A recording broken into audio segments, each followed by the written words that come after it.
How's it going, everyone? Got quite a bit to talk about in this video. Unfortunately, got another PlayStation Plus update that's not quite good. Another title is leaving the service come November the 15th. We'll talk all about that. Got a big update on Final Fantasy XVI as well. The development of that game, a release date should be announced by the end of the year.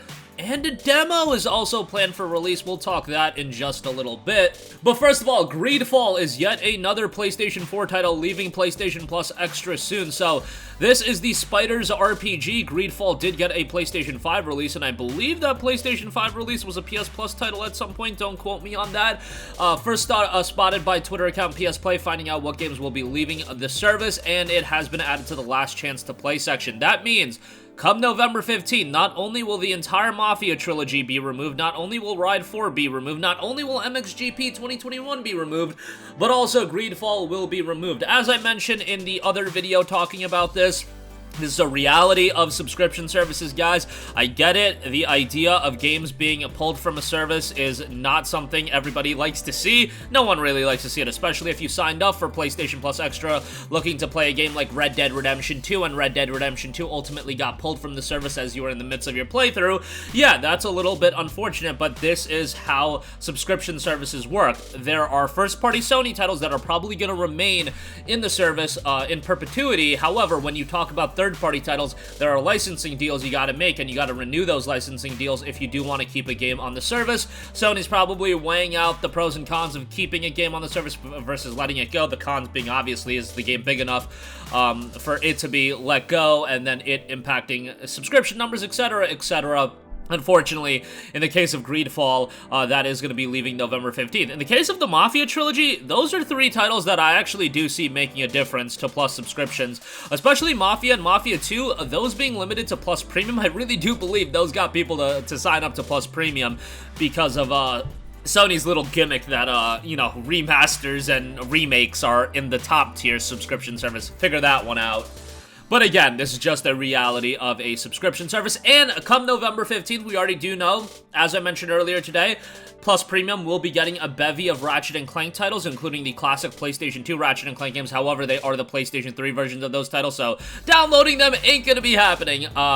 And we are getting Tools of Destruction, Ratchet & Clank Future Tools of Destruction, so those are gonna be some nice additions to PlayStation Plus. Unfortunately, those are streamable-only games, so hopefully we do hear some compelling downloadable titles that will be coming to the service as well, because I think that's what is going to really make people want to sign up to a Plus Extra or even Premium if you're talking about remasters and remakes and classic titles. Those are the games we're going to need. Downloadable games, I think, are going to be the drawing factor for the majority of people. Also, I saw the comment quite a few times. A lot of people think that if you download a game off of Plus Extra, that's it. The game is downloaded on your device, you'll have it even after November 15th. So let's say you download Mafia Definitive Edition, are you gonna have it after November 15th? Guys, no, you're not gonna have it. This is not the same thing as just PlayStation Plus games. PlayStation Plus games are given out to you, and they are yours as long as you are a Plus subscriber. They don't expire unless you expire your Plus subscription. Then if you resubscribe, you'll have those games again that you redeem through PlayStation Plus. However, these games are on a licensing deal to be on the service itself. So once these games leave the service, that's it. Maybe you'll have it for like another 12 to 24 hours just because the game's being cycled out. But guys, no. Do not be just downloading these games thinking that if you download these games come November 15th, you'll still have access to the game. That's not how this works. So I could definitely understand why people are being confused by that, but I did see that comment a few times now, so just wanted to make that clear as well. I could definitely understand how people would get confused because Plus games, every month, you get them, you redeem them, they're yours. Even when the month expires and the games go away, you still have them. In the case of a subscription service like this, where it's a library of games and these games just go into that library, works a little bit differently, so just bear that in mind as well. Alright, moving on from that, Final Fantasy XVI development was noted to be about 95% complete. A release date is said to be announced by the end of 2022 as well. This is coming from director Hiroshi Takai talking to Famitsu. Currently, we're playing through the game day after day, ironing out any rough patches and brushing up some performance and rendering issues. After that comes bug fixes. We're planning to put out even more information before the end of the year, so I think we'll be able to tell you a release date at that time. It won't be any later later than summer, so don't worry. Summer, I think it'll be sometime in June, July. Like, let's hope. Sometimes we don't see big games like this during the summer period, but hey, this would be a nice change of pace for Final Fantasy XVI, a game of this caliber to be a summer title. That'd be pretty cool. Yoshida was more specific when speaking to 4gamer.net, stating that a new trailer would be released by the end of 22, and back to Famitsu, Yoshida noted, "Since I've grown so accustomed to the development environment of online games over these past few years, I was a little surprised at how quickly we had to go gold. If you consider the production of physical discs, shipping them worldwide, all of that takes several months of physical time after going gold, so when we say development is 95% complete, some might say, well, then release it immediately," but that's the reality of the situation. Yoshida also told Dengeki that a demo is planned for the game. If I'm Square Enix, if I'm being, you know, scumbag greedy, I tie that demo into a game that I don't think is gonna perform that well commercially.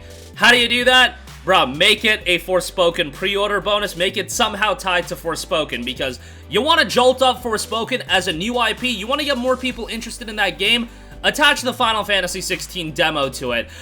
That's just, you know, me thinking about it from a business standpoint and not having the consumer's best interest in mind, but we saw them do this very successfully with Final Fantasy XV Episode Duske, with Final Fantasy Type 0 HD. Guys, they charge $60 for Final Fantasy Type 0 HD. Like, bruh, what? $60 for a PSP remaster? But, like, people bought it because people were so desperate to play the Episode Duske demo, and when I say people, I mean myself included. I paid $60 for Episode or Type 0 HD, so, you know, I got baited by that too. So, if you want to bait me, I think it's a little bit too late in the game to attach the pre-order bonus to Forspoken. I don't know, maybe they could get that off the ground, but I just think that makes all the sense in the world. How do you get more people interested in Forspoken, which is coming out in a period where there's 8 billion games coming out? You got Hogwarts Legacy to compete with, you got Dead Space Remake. Get people a little bit more excited for Forspoken, that $70 price tag.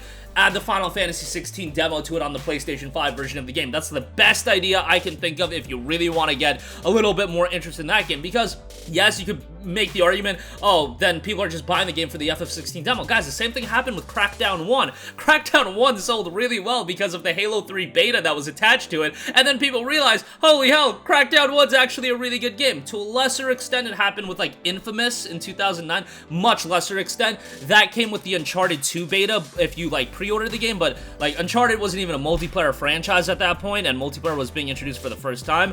I don't think anybody really picked up Infamous for the Uncharted 2 beta, but it's a nice way to promote a game. I mean, best case scenario would be it would the FF16 demo would just be free and it would be a download for everyone, but I feel like from a Square Enix standpoint, looking at it from their lens, utilizing an FF16 demo and propelling another one of their properties forward, like a Forspoken, seems to make a lot of sense to me.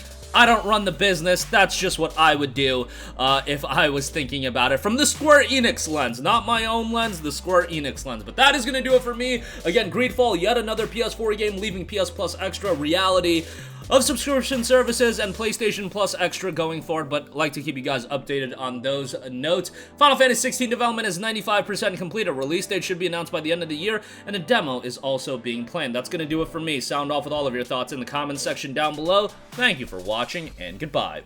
Hey guys, we hope you enjoyed the video, and if you did, make sure to hit the subscribe button, and if you're already subscribed, do us a favor and hit the bell icon. This way you'll be notified whenever we post a new video. That's the best way to keep up with all of our uploads, and we usually try to upload 2 videos a day. And with the bell icon hit, you'll be notified whenever we do upload a video. As always, thanks for watching.